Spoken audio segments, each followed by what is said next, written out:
Are we on? Good morning and welcome to another episode of Philosophy for Flourishing. I'm Craig Biddle. I'm joined by my colleague, John Hersey, and this is a podcast of Objective Standard Institute. Today, we're going to talk about another one of my favorite subjects, purpose. We're going to focus on what this thing is, where it comes from, and what its role is in living a wonderful life. The title of the episode here is What For? A Question to Live By. We hear a lot about purpose. We use this concept all the time. We try to achieve purposes in life. We try to decide on what our purposes are going to be in life so that we can achieve them. And it's clear that this concept is really central to human life, to human living. It comes up all the time. But it's an interesting thing to note that religion has largely claimed a monopoly on this concept, at least when it comes to sort of the big question of what should your purpose in life be, or what is the purpose of life. You know, if you're at a narrow level, and let's say you're working on a marketing campaign, and you go, what's the purpose of this particular campaign? Well, we're trying to bring in this particular customer or meet them at their values so that we can sell them these goods. That kind of purpose we use all the time, and people don't necessarily link that to religion. But when we talk about the broader concept of purpose, the purpose of one's life and how we should live, religion really has had a monopoly on this idea for a long time. And so I want to use some contrast with religion, at least on this point, to get the ball rolling here today. We hear this idea that purpose is linked to religion, or purpose comes from God, basically from the religious conservative movement today. I mean, you hear it all the time from Dennis Prager and Ben Shapiro and people in that sort of political camp. And the idea is that insofar as you have any real purpose in life, it's got to come from God, because where else would it come from, right? And they have this sort of open question. Well, what is the purpose of life? How could it be anything within life? It's got to be something imposed from outside, or it's just subjective, right? It's just chosen by you. But this is a really confusing way to think about purpose, and it throws the whole thing out of whack. The very question, what is the purpose of life, is a loaded question. It assumes that there is some outside purpose that's going to be imposed on your life. And the proper question is not what is the purpose of life, but rather what is the purpose of your life? What do you want to achieve in your life? That's where purposes really come from.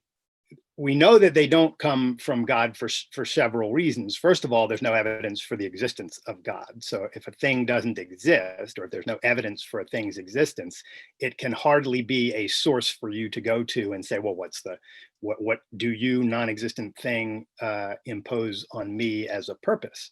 So it just doesn't make any sense to step outside of life anyway.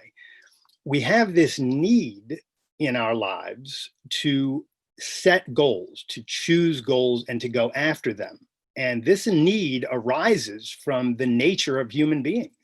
It arises from the fact that in order to live, we have to achieve goals. We have to achieve the values that our life requires, from food and clothing and shelter to self-esteem and friendship and love and freedom, right? These are all goals that we can go after, and that if we want to live, we need to go after.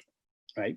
But since we have choice, it's up to us to choose which of these goals, and within broad categories such as your career or your friendships or lovers or the like, to choose the specific goals that you'll go after. And this gets to what a purpose is. It's just a conscious, intentional goal, something you're going after for a specific reason, for an end. There's something you're trying to accomplish by going after it. And in the grand scheme of things, in a secular, rational moral code, the thing you're going after is a life of happiness. So that I just wanted to get sort of on the table this distinction to kick the discussion off, John, because very, very many people think that once you're talking about purpose in this sort of moral manner and in this moral framework, that it's kind of hard to figure out what purpose is unless it's just pure subjectivism on the secular side. And if it's not going to be that, then it's if it's going to be an objective purpose, it's got to come from outside. What do you think about that distinction?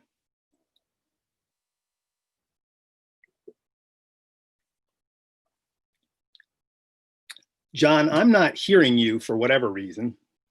Oh, are you possibly easy muted? Fix? You should be hearing me now. There we go. Awesome. So there's this great quote from Benjamin Franklin, and he says, "The masterpiece of man is to live to the purpose." And what's really interesting about Franklin, and I think other people from his time, and you're hitting on this with your discussion of purpose here, is that built into it is a sort of morality of self-interest, a sort of morality of rational self-interest. The question, what for? What happens when you ask that question? What happens in your mind when you ask that? It directs your mind to your purpose. So it's a great question. It's a lens that focuses your mind on causality. And you can see this right in the language. When you ask, what for? The only legitimate answer to that question begins with the word because, the cause being. And this is even more explicit, I think, in other languages. So my wife is from Brazil and I speak a little bit of Portuguese. And their word for why is actually two words. It's a phrase, porque, for what. And their word for because is porque. The same two words, but it's a contraction, porque. Interesting. So I think this gets to the point where the point of this is that asking the question, what for, is really what focuses your mind on causality and in turn on what your goals are and how to achieve them. So I don't know if I answered your question there, but yeah, no, you brought those thoughts to my mind. No, that's really interesting. The connection or the similarity between the what for and the why in Portuguese, because there's a similar thing we can link in English, and I'm sure this has links in other languages as well. So what is the relationship between reason and purpose? Because reason is typically in English, when we say, give me a reason, you're asking the why. Why is this the case? And when we're talking about what the purpose, it's the what for. What am I trying to accomplish? And I think the relationship between reason and purpose is fascinating and really, really instructive when you get the connection. So reason is our means of knowledge, right? It's the means by which we use our senses to perceive the world and then to integrate our perceptions into concepts and generalizations and principles, everything from, cat and dog at the sort of perceptual level to animals require water, at the generalization level, to principles about biology and whatnot at the higher levels. But that's what reason does. So reason helps us to understand the world, but it doesn't necessarily point directly to specific goals. It's our means of knowledge. It's not the goal that we're after, and it doesn't tell us all by itself what our goals should be. Purpose is an end. It's something you're after. It's something you're going after.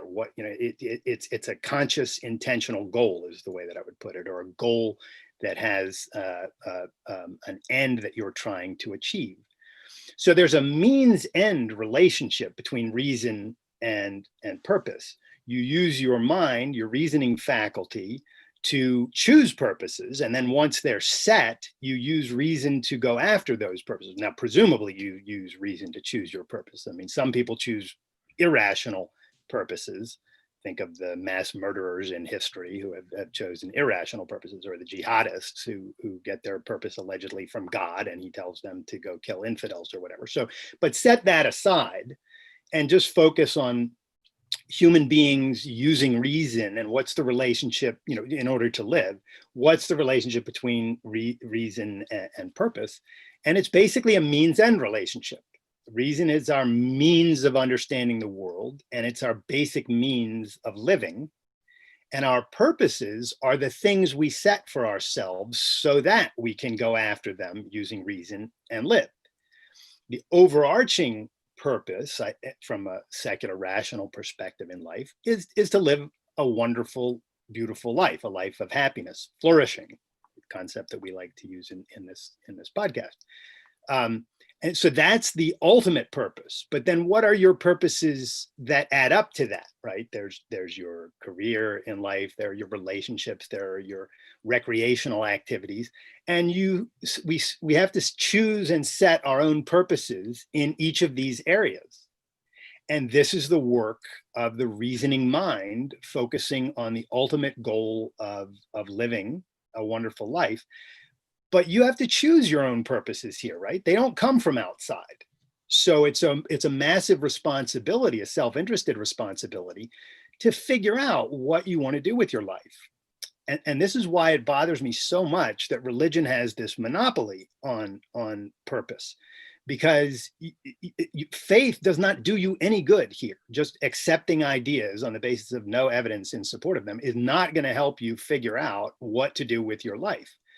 If you want to figure out what to do with your life, you have to activate your mind, consider your alternatives, try things, see what you like, find out what you don't like, and then set your sights on some things and go after them with everything you've got.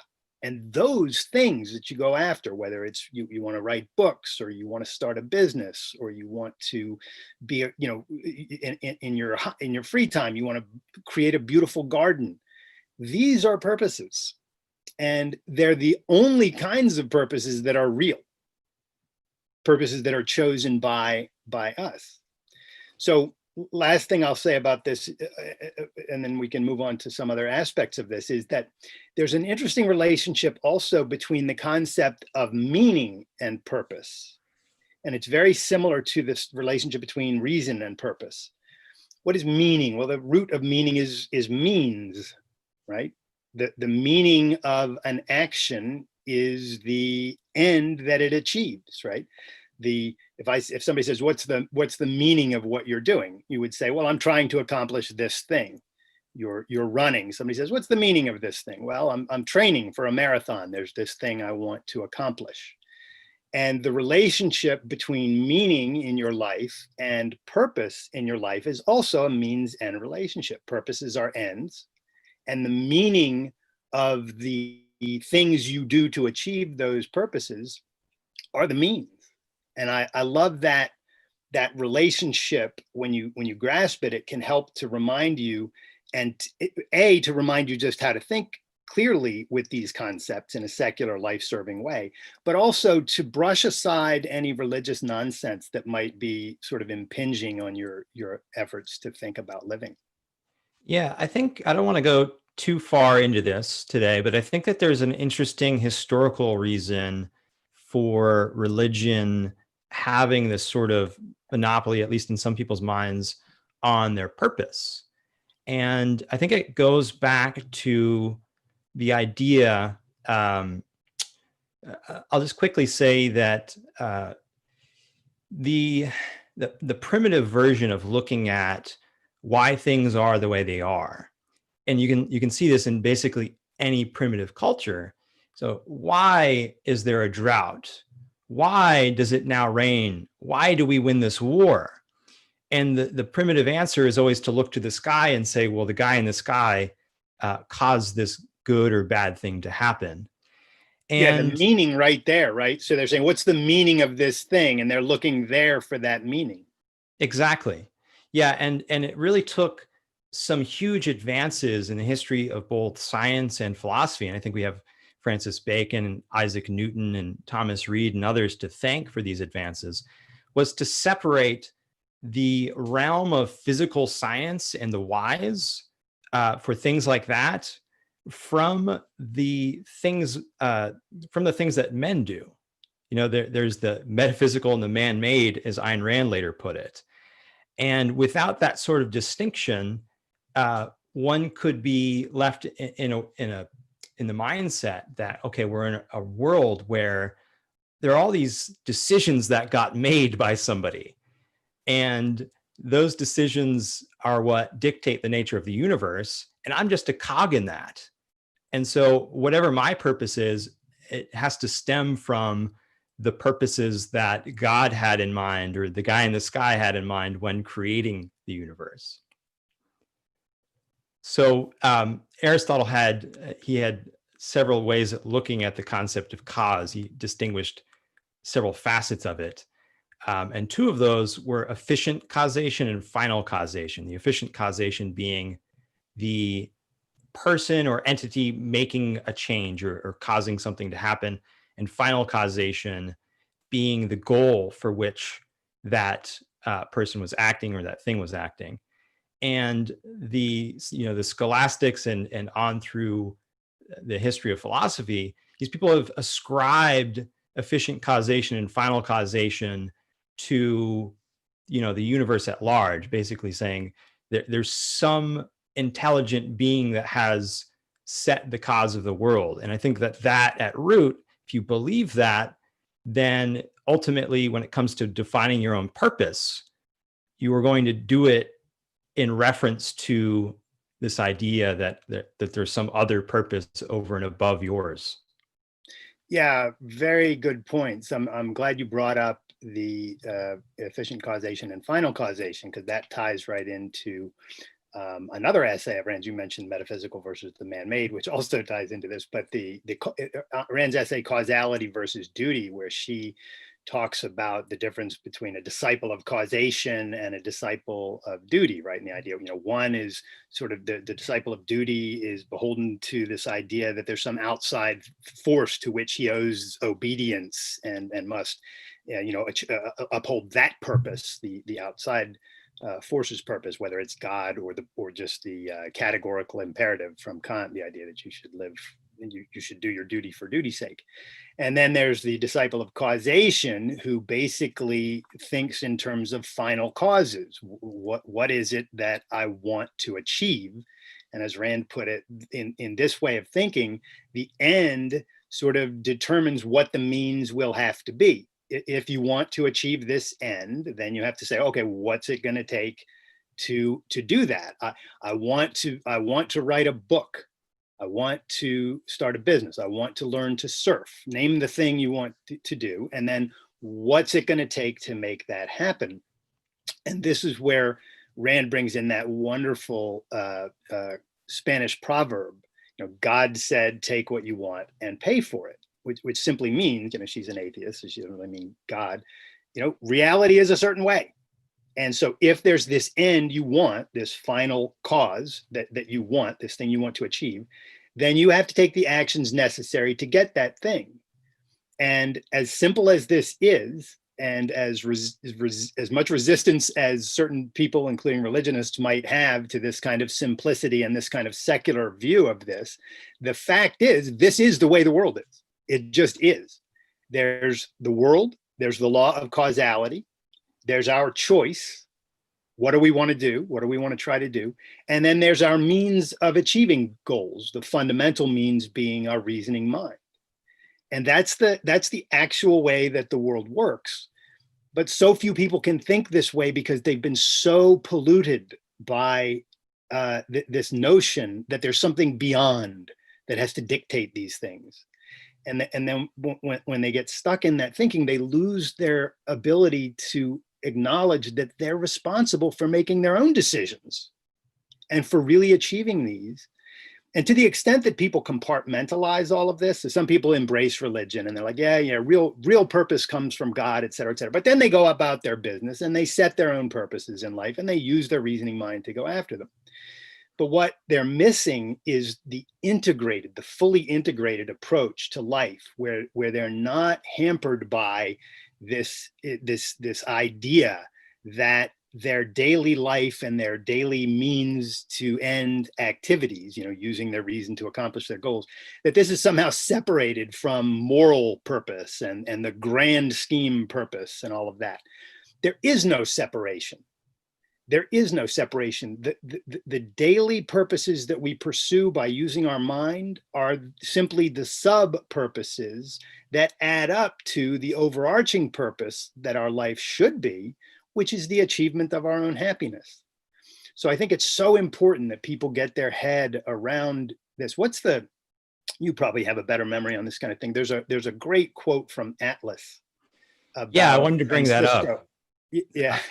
So luckily I have that here in front of me, but I want to say first that this idea of disciple of causation it's just an incredibly clarifying idea in and of itself. And I think that Rand's greatest depiction, at least from my viewpoint, of a disciple of causation has to be Francisco d'Ancona.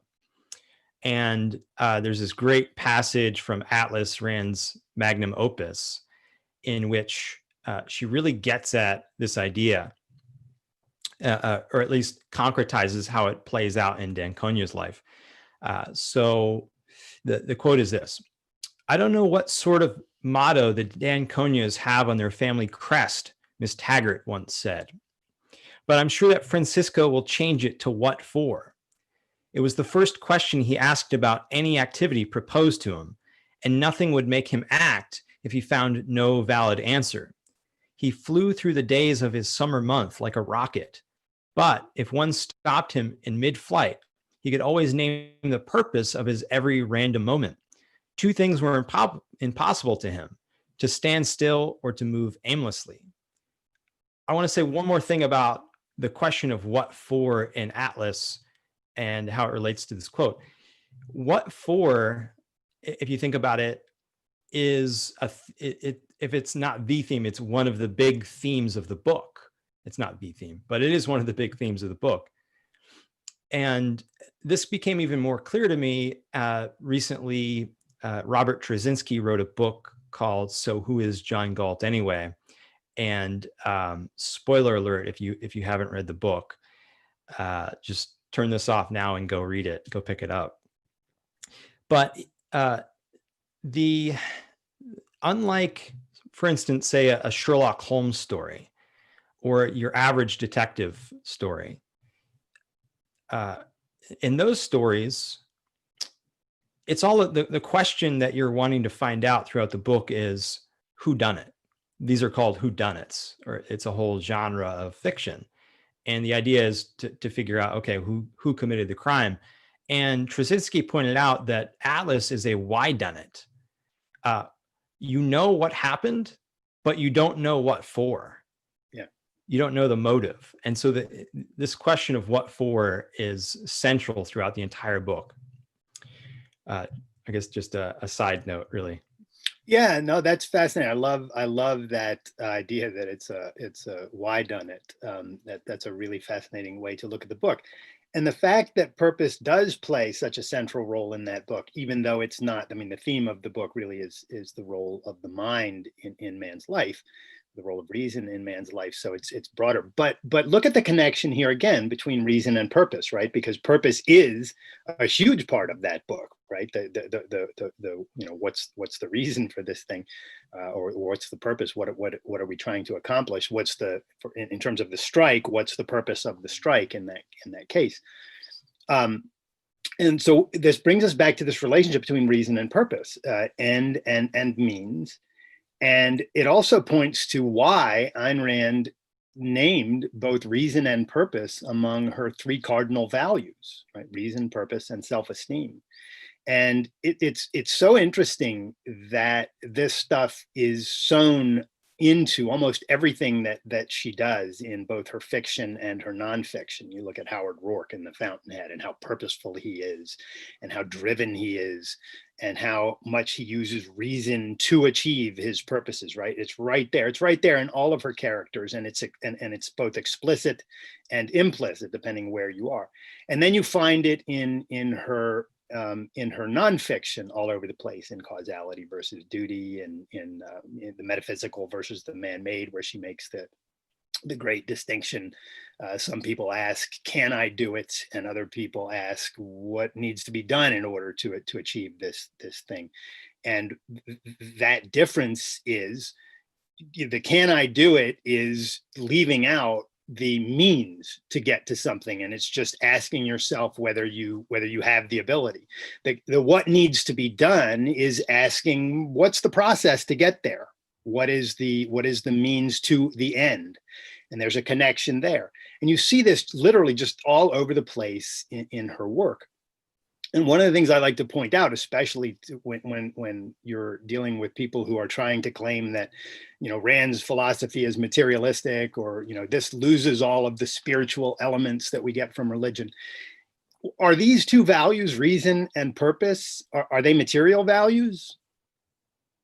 No, they're not material at all. They're spiritual. So is self-esteem.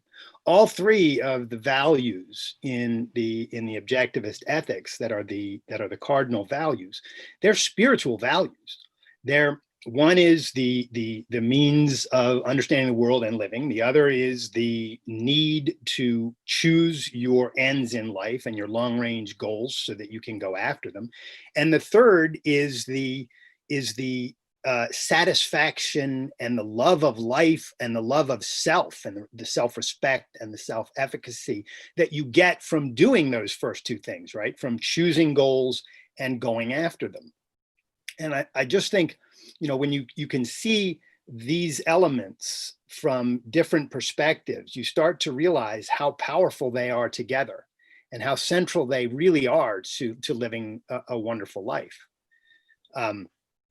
One other thing, I think, since we're talking about purpose, I think we would be remiss if we didn't bring in another fact about purpose. So we've been talking about, the overarching purpose of life being to achieve a life of happiness, and then we've been talking about sort of the sub purposes, the things that we might go after, and all of those are important and rich and true. Rand also made a big deal of the importance of having a central purpose in your life, right? And I like to think of that as a unifying mission in your life, something that you're going after that helps you to unify the other things you're going after in life. And this is typically your career, but it can be broader than that. So I know that you and I both have central purposes on the order of, understanding and communicating ideas, important ideas to people, right? Might be this sort of the broad central purpose. And then within that, your career might change to some extent over time. You could be a teacher for a while and it would still fall under that umbrella, or you could be a writer and it could still fall under that umbrella. So your career could change within that. But you have this thing that you're trying to accomplish, this big general thing that is the central thing in your life that matters most to you. And this is another thing that, if you're not focused on these ideas in a secular, rational way, if you're thinking that, oh, no, the big purposes come from outside, then you're not going to do the work, or at least you're not going to do it as confidently and intentionally. You're not going to do that work as well as if you're like, oh, this is my responsibility. I have to figure out what I want to do with my life. It's all on me. And that might be daunting, but it's all the more problematic if you don't even know that it's your responsibility, right? To make these decisions. Well, I think a lot of people. I don't think that. Let me just put one more cap on this. I'm not saying that people who are religious don't have, can't have a central purpose or the like. I'm saying that if your responsibility there is somehow watered down or infected by, take it either way, by the idea that this is not on you, that there's some outside force that's supposed to be dictating much of this, then you lose the efficacy, you lose the agency that you really need to have to make your life the very best it can be. So I think that it's really important to understand that all of this stuff really is secular. Yeah, I think there are a few ways to go wrong, both prior to asking the question and once you've asked it. So asking what question? Catch me up on that. Yes, the question, what for? Got it. So you can go wrong both before you've asked that question, and you can go wrong once you've asked it. It's really helpful, though, to know going into it what sort of pitfalls there are. So one is to not ask it. And that's the one before. So I've caught myself thinking about things I want to do. Well, I have to do this. For instance, I wrote recently about, okay, I have to write in defense of my values. I have to defend the things that I believe in. Yeah. And that just goes to show you that you mentioned earlier the language or the essay Causality versus Duty by Ayn Rand. I'd recommend that everybody check that out. This is in addition to that. So I think you might have to understand some of that before you can understand this. But if you use the language of duty, you can actually use it to infect your rational goals. Yeah. So you could have a very good idea, something that you want to do, a good purpose, a rational purpose, but then tell yourself, well, I have to do this. And if you give yourself the standing order to ask, anytime you hear yourself saying, I have to do something, ask what for? Yeah. Why do I have to do this? Once you've asked it, there are ways that you can go wrong. A big one is to answer it. Let me tell a story first, because I think this will really kind of demonstrate. And this comes from James Clear. And he was talking, James Clear is a great thinker. If you haven't read his book, Atomic Habits, I highly recommend it. I second that. Yeah. And so he talks about this experiment that was done. And the purpose of it was to investigate the reasons that people give for things. So, and I think it redounds on good and bad habits. Okay, so the experiment was this. They had 3 groups of people that all needed to use a copier in an office to make some copies. And there was a line. And the first group walked up to the front of the line and said, can I cut the line and make some copies? I'm in a rush. I'm sorry, the first group said, can I cut the line and make some copies? And they were only allowed to cut the line about 60% of the time. The second group said, can I cut the line to make some copies because I'm in a rush? And they were allowed to cut the line 94% of the time. And a third group said, can I cut the line and make some copies because I need to make some copies? And they were allowed to cut the line 93% of the time, only 1% difference. So that's really astonishing. Why? They've just given this fake reason. They've just said the same thing over and over again. Yeah. Can I cut the line because I need to make some copies? So what this points out is that word because is really powerful in our minds. As soon as we use it, there's a chance of our being persuaded by it. So when you ask the question, what for, and you give yourself a because, if you give yourself a reason, an answer to that question, the next step is to investigate, is that a good reason? Yeah. So the moral of the story is, once you've asked it, one way you can go wrong is to rationalize or make some other thinking error. And I think we'll get more into those types of things in later episodes, but I just wanted to share that because I think it's helpful. This point. It's a great point, because really just because you start something with the word because doesn't mean that you're giving a real reason, right? So you've got to be thinking and getting the facts straight and being honest with yourself, and all of that is just so crucial. And it's a complex thing. This is why we need a philosophy, right? This is why you need to know. You need to discover principles. You need to validate them, determine whether they're true. And if they are, then embrace them and then use them, because it's very easy to get sidetracked. And it's also easy to let your emotions sort of take over sometimes. And rationalizations are just that. You've got things that you want. And so you're rationalizing, well, I can, I'll manipulate my reasoning this way, and that will help me to get the thing I want. But that's exactly what a rationalization is. It's kind of using fake reason to get this thing that you want.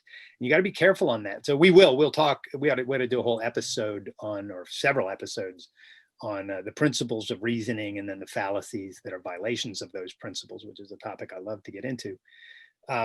But yeah, I'm glad you brought that up. So again, this is the relationship that we're seeing once again between reason and purpose, or fake reason and purpose in the case of the error that you're bringing up. So yeah, I want to bring in one more element, and I'm keeping this contrast with religion here, and I'm coming back to it again here, and the reason is because I think that for many people, it is a pivot point on getting to understand what purpose is and why it's so important to life, and really grasping it so they can use it. Like, you can't use this damn thing unless you understand it. So I want to mention that there was this book written, I don't know how many years ago, might have been 15 years ago, called The Purpose Driven Life by Warren. And the book is basically this. The theme of the book is, and he's very explicit about this. He says that to live a purposeful life, you must write a blank check to God and then let him fill in the order, in effect, what it's going to be for. And then that's the theme of the book, is that you have to turn your life over to God completely. And he uses all of this emphatic language in the book, like turn it over completely. And I wrote an essay called Purpose Comes from Reason, Not Religion. And I quote him in there. So if anybody wants to look that up, it's on the Objective Standards website. So it's an interesting essay to read in conjunction with what we're talking about here today anyway. But this idea that a purpose-driven life, that's the title of the book, a really purpose-driven life is a life dedicated to God and just throwing the entirety of your life and your soul and all of that at God, as if he can then dictate to you what you should do, and that's the right thing to do. This is so bass-backward. This is so upside down. This is so perverted, this idea. And the real tragedy here is that adults impose this nonsense on children. Children are raised with this idea, right? And then they get into their teens and their 20s, and they can't even think. The concepts of purpose and reason don't have any actual grounding in their real lives and in the facts of reality and the way that we need to live, because it's just been completely swiped away by these myths that they've been taught. So, think for anyone who might have some of this wrestling still going on. I was raised in a religious family, not in a Bible, beat you over the head with the Bible kind of family, but I was raised in a religious context. So I know what this kind of stuff can do. And I know a lot of people still have these issues. So I just urge you, if you do have any of these issues, if you're one of these people like me who had to go through this stuff, it's really important that you make these distinctions between, okay, if purpose doesn't come from God, then what would it be? Great question. Why do we need purpose? Why do we even need the concept of purpose? What facts of reality give rise to the need of this thing, right? If you start asking that question, this is the way that Ayn Rand always thought about concepts. If you ask that, you realize, oh, well, I need to, if I'm saying, well, look, I'm painting the house this weekend. Why? Because the house, the paint is chipping and the wood's going to rot if we don't paint it. So my purpose is to preserve the house, right? There's just a causal means-end relationship where you can see what purpose means. Well, that purpose and all of the kinds of purposes like that at that level, just trying to accomplish certain life-serving goals in life, those are purposes. And the big overarching purpose that they all add up to is your life, a life of happiness, right? And if you get this, if you get this secular meaning of this term, then you can fully integrate your life around this idea. And then not have it be either watered down by, or more accurately, poisoned by outside, noxious concepts on this count. Yep. So earlier I said there are two ways you can go wrong once you've asked the question, "What for?" And I had forgotten the second reason by the time I got to it. And you just reminded me of it, Craig. I think the second reason, or the second way to go wrong, that you can go wrong actually once you've asked the question, "What for?" is to give a reason that isn't yours. So, you can ask what for. So I'm going to pursue a career in architecture. to take an example from another of Rand's fiction characters. What for? Well, one character in the book says because it's the field that gives me the most joy. I just love doing it. And another character says, well, it's because it's the field that will give me the most prestige. Other people tell me this, that it's, it's a good thing to do. So I just wanted to bring that up. I think the question, what for, is extremely helpful for focusing your mind on causality. But you have to be on guard once you've asked the question, and there are certain types of answers that you shouldn't allow as answers. Yeah. It helps too if you use the question more than once. Once you've got your answer, that's not a dead end necessarily. You can ask it again. What for? Why do I want prestige? So you can drill down into your deeper motives using this question and really get clear on what your purpose is. So I love that we're talking about this, and I look forward to talking about it more in some of the ways that it can go wrong as well in future episodes. That's what we'll do. All right. Well, this has been fun. So before we end for the day, let me just remind people that in addition to this podcast, Philosophy for Flourishing, John joins Dr. Andrew Bernstein on another OSI podcast, The Hero Show, which is broadcast when, John? It's Fridays at 10 a.m. Eastern. Okay. And that's broadcast live as well. So you can either catch it live or on any of the platforms that we're offering these on. You can find all of that at our website. Yeah, you can get it on pretty much any podcast platform. And I'd encourage you, if you enjoy the show, to subscribe. One more quick plug, if you don't mind, on this concept of purpose. This is I haven't revealed this yet, but on Friday we're going to be talking about Benjamin Franklin, my favorite American. All right. Probably my favorite person in history. And I quoted him earlier. He said, "The masterpiece of man is to live to the purpose." Well, if you want to see a truly purpose-driven life, tune in on Friday. We're gonna give you a nice taste of that. Awesome. And to stay abreast of all of these kinds of things that are going on through Objective Standard Institute, visit our website and join our email list. We have a weekly newsletter, The Future Today. And if you join and sign up for that, you get a free electronic copy of my book, Rational Egoism, The Morality for Loving Life, which, by the way, has several chapters about purpose in it. So you can get a free copy of that by joining our mailing list. That's an incredible resource, people. So when I read that, several of the essays, my eyes just popped open. I thought, well, I've been doing this wrong. I've been living wrong. So check it out. I think you'll love it. All right. Well, look, this has been fun. Until next week, keep loving your life and keep fighting the good